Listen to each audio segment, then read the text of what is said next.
가을이 오면 무엇하기 좋은 계절입니까? 먹기 좋은 계절입니까? 기도하기 좋은 계절이죠. 기도하기 좋은 계절. 어느 지역에 비가 오지 않아 가지고 너무 날이 가물어서 성도들이 한 주간 예배당에 모여서 특별 기도회를 하기로 결정을 했습니다. 매일 시간을 정해놓고 기도를 합니다. 월요일, 화요일, 수요일 계속해서 기도하는 그 과정 속에 드디어 토요일 날 마지막 날 되었습니다. 작정한 시간에 기도회로 모였습니다. 성도들이 간절하게 비를 달라고 기도했어요. 주님, 우리가 한 주간 작정 기도회로 모인 마지막 날입니다. 우리를 살려 주옵소서. 오늘 기도회를 마치기 전에 비를 내려 주옵소서. 간절한 기도회가 마친 이후에 어떤 일이 벌어졌을까요? 진짜 하늘에서 천둥이 치더니 비가 후두둑 후두둑 내리기 시작합니다. 모든 성도들이 기쁨을 가지고 예배당 입구에 서서 집으로 돌아가야 하는데 선뜻 누가 나서지를 못합니다. 밖으로 뛰어가지를 못합니다. 이유가 뭘까요? 하도 오랫동안 비가 오질 않아서 아무도 우산을 가져오지 않은 겁니다. 그런데 노란 장화를 신고 노란 우산을 쫙 펼쳐던 초등학교 2학년짜리 아이가 자신 있게 빗속으로 들어가면서 이렇게 얘기합니다. 하나님께 비를 달라고 기도했으면 우산을 준비해야 되는 것 아닌가요? 이렇게 이야기했다고 하는 아주 유명한 꼬마의 노란 우산이라는 스토리입니다. 내일부터 한 주간 우리는 자비와 공의를 풍성하신 하나님께서 반드시 우리 믿음의 기도에 응답하실 것을 믿고 매일 새벽을 기도로 열어젖히려고 합니다. 우리에게도 반드시 기도 응답의 은혜가 있을 줄 믿습니다. 성경 히브리서 11장 6절 말씀 보십시오. 이렇게 말씀하죠. 믿음이 없이는 하나님을 기쁘시게 하지 못하나니 함께 봉독할까요?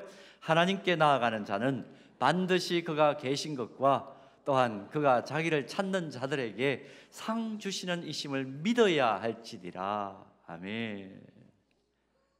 아주 간혹 그런데요, 가만히 보면 하나님께 드리는 기도가 대수냐 그렇게 생각하는 분들 있는 것 같아요.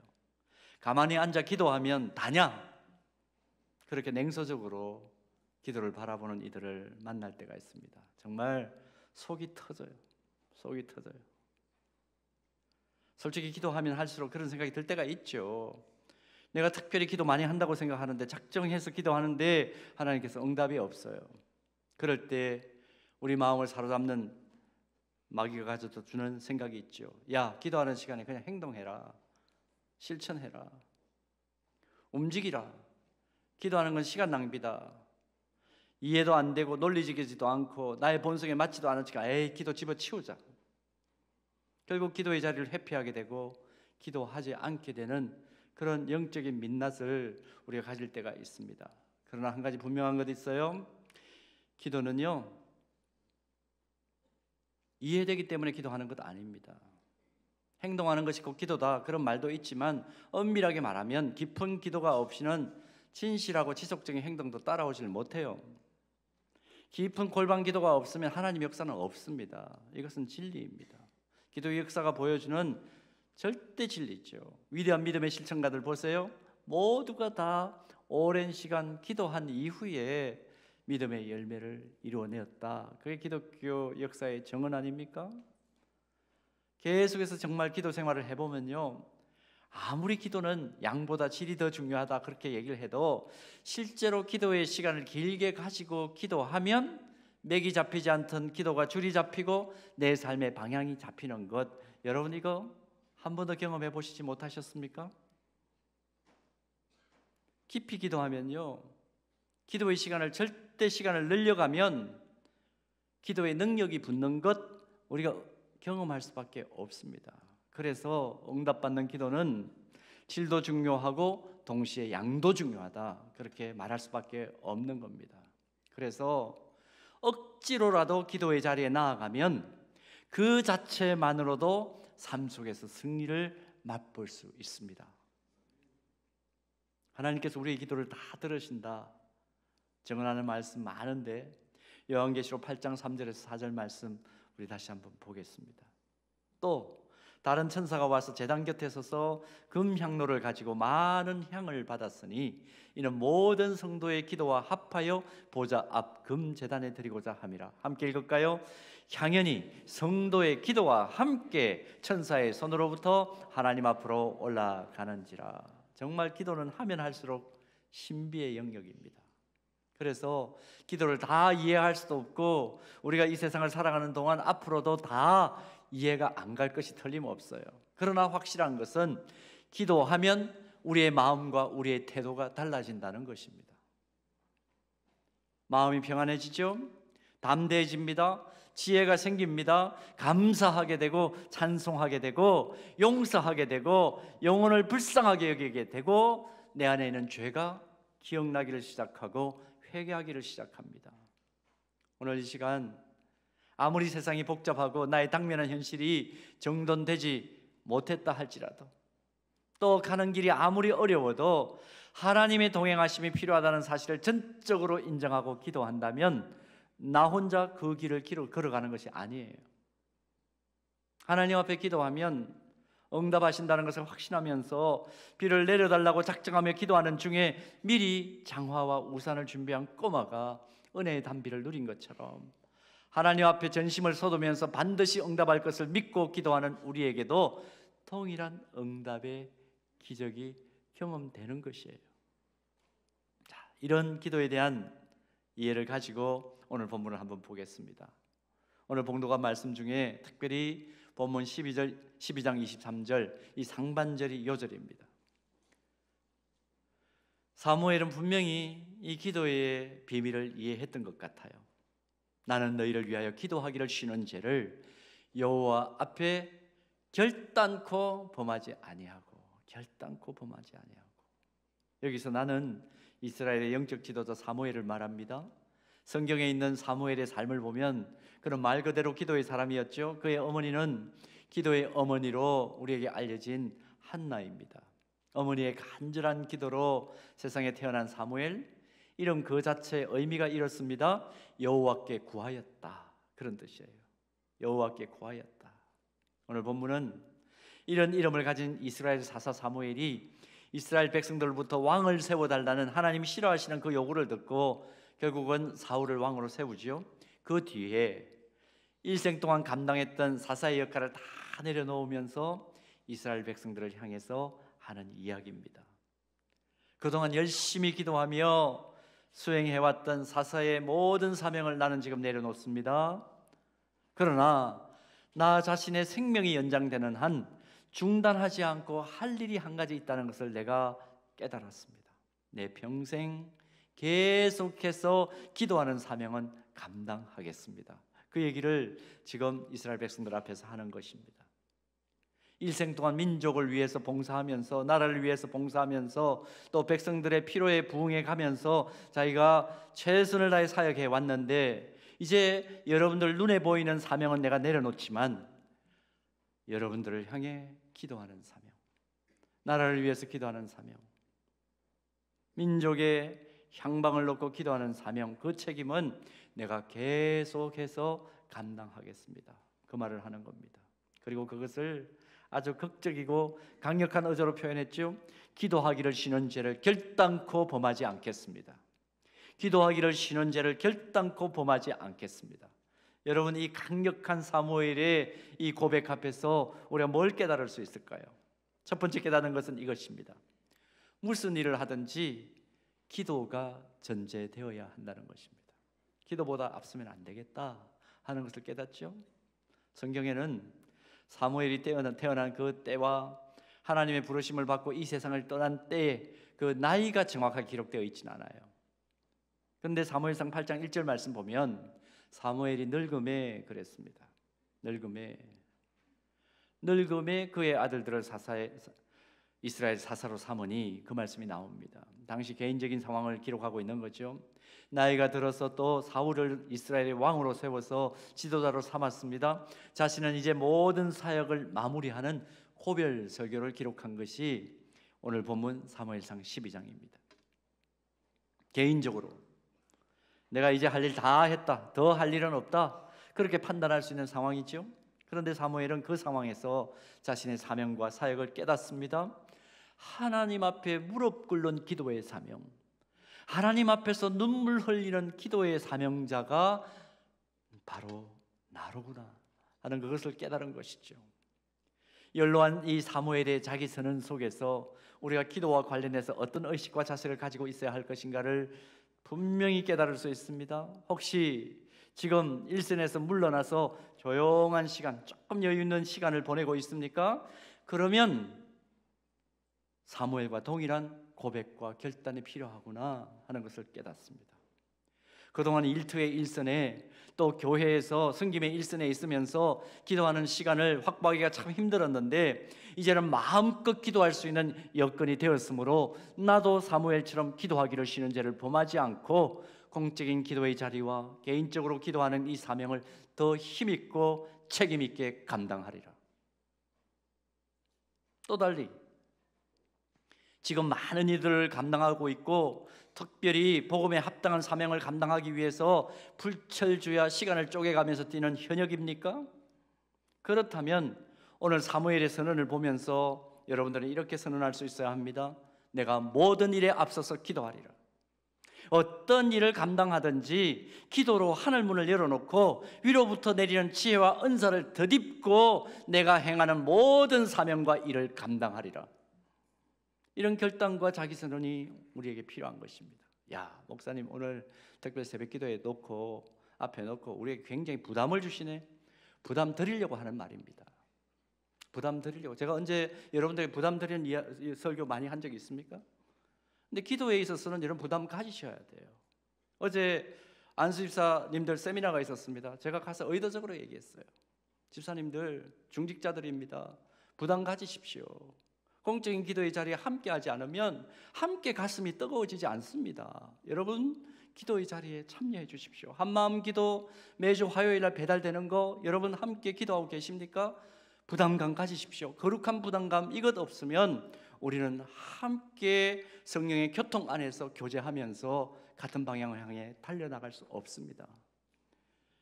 집사님들의 표정이 굳어지긴 했지만 그렇게 하리라 저는 믿습니다.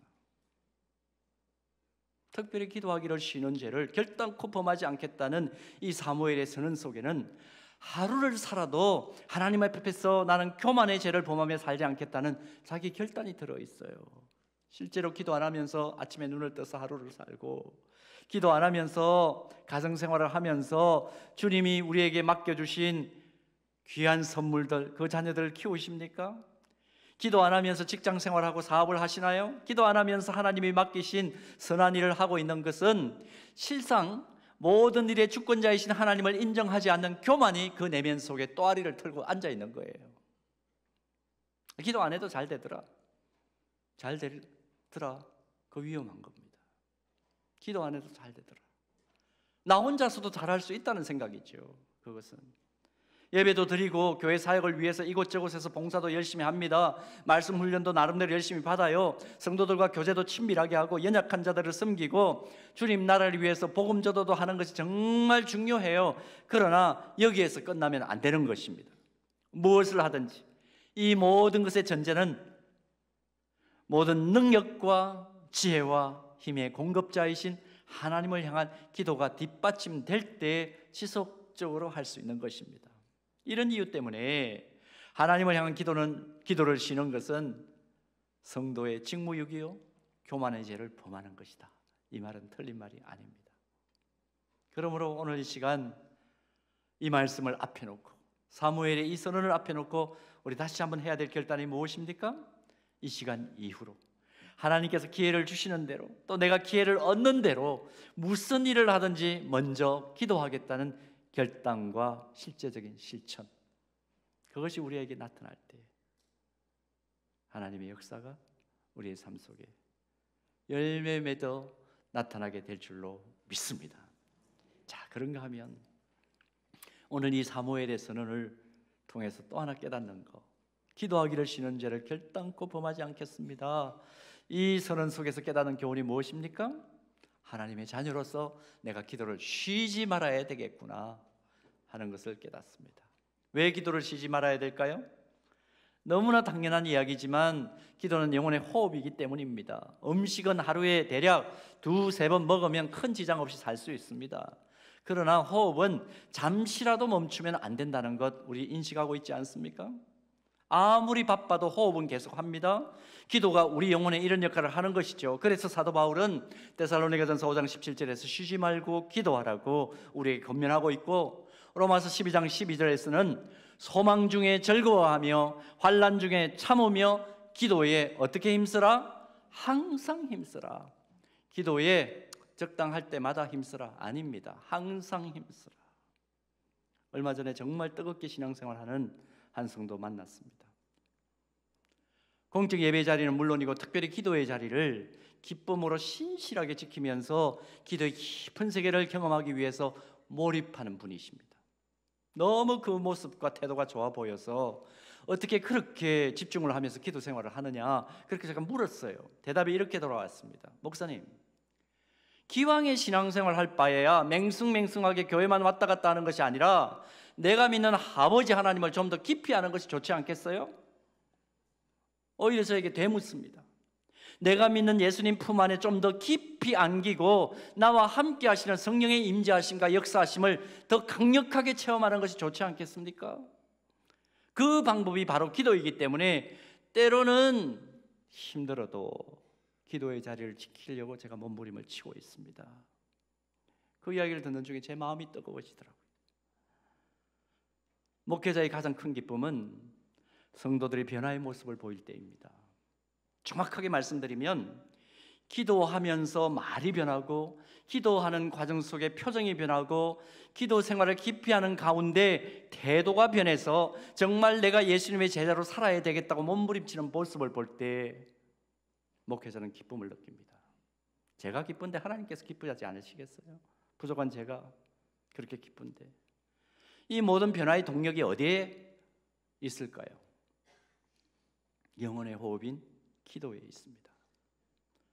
그래서 성경적인 기도를 좀 드리고 싶을 때 우리 참고해야 될 여러 가지 책이 있는데 그 중에 우리가 꼭 읽어야 될 책, 기도의 능력, E.M. 바운즈의 책이죠. E.M. 바운즈의 기도의 능력을 보면 이런 말이 나옵니다. 기도의 실패자는 생활의 실패자다. 기도의 실패자는 생활의 실패자다. 우리가 인생을 살아가면서 얼마나 부딪히는 일이 많습니까? 어떤 분이 요즘 자신이 살아가는 삶의 현장을 그렇게 표현을 했더라고요. 내 생명의 저격병이 어디에서 불쑥불쑥 나타날지 모르는 그런 세상을 내가 살고 있습니다. 맞는 이야기죠. 전쟁터 같은 인생을 삽니다. 그게 뭐 백병전이 되었던 시가전이 되었던 아니면 전면전이 되었던 정말 우리는 전쟁터 같은 세상을 살고 있죠. 대부분의 일들 어떻게 처리합니까? 나의 능력, 경험, 경륜, 알고 있는 지식과 지혜, 그걸로 대체적으로 해결이 됩니다. 그런데 도저히 나의 힘으로는 불가능하고 처리하고 곤란한 일들 하루에도 수없이 우리들이 직면하지 않습니까? 도대체 이런 난망한 일들을 만날 때에 여러분은 어떤 방법을 택하십니까? 어떻게 처리하고 계신가요? 사람들마다 다 나름의 방법이 있죠. 어떤 사람은 자기가 해결해 보려고 하다가 안 되면 아이고 모르겠다, 될 대로 되라 하는 식으로 그냥 내팽개쳐 버리는, 방기해 버리는 그런 태도를 취하기도 합니다. 또 어떤 사람 보니까 점집을 찾아가더라고요. 그리스도인인데도 그런 분들이 있어요. 통계도 나왔잖아요. 그리스도인들 가운데 10명 중에 4명은 점집을 가본 경험이 있다. 기가 막히죠. 오죽하면 어느 점집 앞에는 기독교인 우대라는 그런 웃지 못할 글귀가 붙어 있겠습니까? 웃으시는 거 보니까 다 경험이 있으신 모양이죠. 언제나 점집은 호황입니다. 강원도에요, 예수 그리스도를 몸주로 모시는 무당이 있다고 그럽니다. 아찔하죠. 무속의 영역에서 예수님은 어떻게 이해되느냐 하면 인류를 구원한 구세주가 아닙니다. 이 사람은 그 몸주를 모시는데 예수를 이렇게 풀어내더라고요. 큰 한을 품고 억울하게 죽은 총각 귀신이 예수다. 인간적인 시각으로 보면 그렇죠. 억울하게 죽은 거죠. 여러분, 이런 무속의 세계들이 지금 우리를 계속해서 유혹합니다. 2026년 한국교회 트렌드 10가지를 꼽았는데 보니까 무속 세계에 사로잡힌 이 세계, 우리 사회. 교회가 이것을 혁파하지 않으면 교회의 미래는 없다. 그게 결론이에요. 우리 인생 항상 상처받고 깨어지는 연약한 질그릇들입니다. 그런데 나와 같은 육체의 몸을 입고 이 땅에 성육신하신 예수님만큼 내 삶의 문제와 우리가 속해 있는 공동체의 문제를 공감하고 잘 아시는 분은 없어요. 그래서 구약, 신구약 66권을 통해서 반복적으로 강조되고 있는 건 뭡니까? 예수님의 이름으로 기도하라는 것입니다. 신구약 성경에는 총 280번의 기도와 관련된 단어가 기록되어 있습니다. 그 가운데 예수님의 지상 행적을 기록한 사복음서는 무려 51번이나 기도와 관련된 단어가 나옵니다. 기도하라, 기도하라. 예수님께서 얼마만큼 기도 생활에 열심히 하셨고 기도에 비중을 두고 있었는지 알 수 있는 정확한 증거입니다. 예레미야 33장 3절 말씀 기억하시죠? 우리 함께 암송합니다. 다 같이요. 너는 내게 부르짖으라. 내가 내게 응답하겠고 네가 알지 못하는 크고 은밀한 일을 내게 보이리라. 이 약속의 말씀 가장 확실하게 실천하신 분이 누구일까? 저는 예수님이라고 믿습니다. 복음서를 보세요. 일상 속에서 하나님께 묻는 기도를 계속해야 될 필요성은 아무리 강조해도 지나친 말 아닙니다. 무슨 일을 만나든지 하나님께 기도하고 간구하면 좋으신 하나님께서 응답하시겠다는 약속이 성경에 반복적으로 기록된 것은 그저 문자로 기록된 것만이 아닌 것이죠. 인생을 살아가면 살아갈수록 깨닫는 진리가 무엇입니까? 걱정은, 염려는 작은 조약돌 하나도 제대로 옮길 수 없다는 거 아닙니까? 그러나 기도는 만사를 형통케 한다는 진리입니다. 그래서 우리는 뭐라고 고백하나요? 주님, 제가 너무 바빠서 기도하러 왔습니다. 그것이 우리의 고백이어야 합니다. 따라서 해보실까요? 너무 바빠서 기도하겠습니다. 이 말의 역설적인 표현을 잘 이해를 못 하시겠나요? 저 너무 바빠서 기도해야 돼요. 무슨 말입니까? 너무 바빠서 기도할 때에 그 너무 바쁨을 조율해 주시는 하나님을 경험하겠다는 믿음의 고백입니다. 항암 치료를 하고 계신 권사님께 전화 드렸습니다. 권사님 많이 힘드시지요? 미루어 짐작할 수 있습니까? 대답이 이렇게 들어왔습니다. 목사님, 우리 하나님이 최고의 의사이시고 기도가 최고의 명약이고 최고의 항암제인데 걱정하지 마세요. 와, 구절구절 옳은 말씀 전화기 저편에서 들려오는데 오히려 제가 회복이 되고 치유를 받는 귀한 은혜의 시간을 가졌습니다. 사랑하는 여러분, 우리 주님이 마가복음 11장 24절에서 말씀하신 것 주목해 보세요. 그러므로 내가 너희에게 말하노니 무엇이든지 기도하고 구하는 것은 받은 줄로 믿으라. 그리하면 너희에게 그대로 되리라. 아직까지 의심하고 계시나요? 요한복음 15장 7절 말씀도 한번 보십시오. 너희가 내 안에 거하고 내 말이 너희 안에 거하면 함께 봉독합니다. 무엇이든지 원하는 대로 구하라. 그리하면 이루리라. 내일부터 한 주간 특별 새벽 기도에 열립니다. 지금까지 기도의 자리를 잃어버렸던 분들 다시 회복하시기를 바랍니다. 꾸준하게 기도의 자리를 지켜오셨던 귀한 분들 특별한 은혜가 임하는 은혜의 특수를 누리게 되시기를 축복합니다. 하늘 문이 열리고 은혜의 빗줄기가 쏟아지는 성령의 능력이 강력하게 나를 감싸는 놀라운 은혜의 역사가 우리 모두에게 임하게 되기를 주님의 이름으로 축원합니다.